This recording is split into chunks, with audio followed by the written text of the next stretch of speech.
So, I just wanted to go ahead and give a quick update on day 20 of my Camino de Santiago. I've been walking since August 2nd, and I'm super excited because I just spent the last 9 days in total, walking in what is called La Meseta, and it's a desert full of hay. It was horrible, but at the same time, it was also one of those mentally strengthening times because you really had no other choice but to continue walking in the heat with no shade. But as of today, I'm officially back in the mountains. Yay! And I have always just wanted to be in the mountains since I started this Camino, but I did take the Camino Frances, which I also knew it was the most original route, and I knew that there would be times of just pure flat land.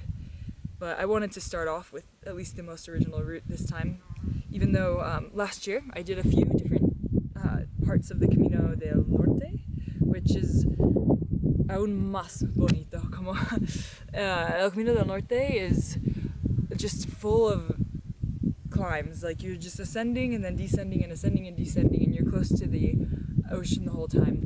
But I think I'm gonna intend to do this one the following year.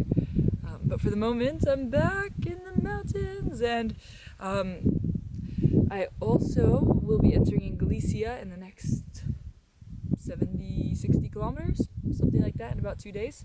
So this will be good. I heard it's going to rain there a little bit, but luckily I have my rain poncho in my trusty backpack,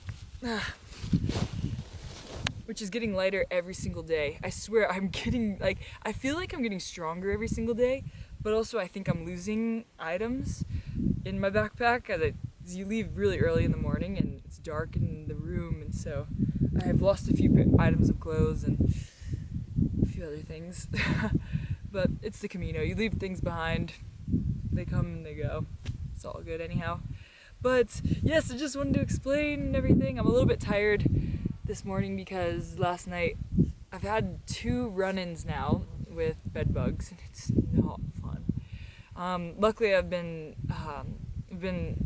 lucky enough to find them, and so what I've done both times now is went and slept on the floor in the kitchen. Usually I figure it's safer than sleeping in the bed where the actual bed bugs are crawling around. For the most part, the albergues have been really, really clean, but this time around, I mean, one never can tell. So yeah, I'll explain a little bit more as I walk. I feel like I'm really awkward just talking in a still position, but I wanted you guys to see this backdrop because it is really gorgeous, and I'm here again.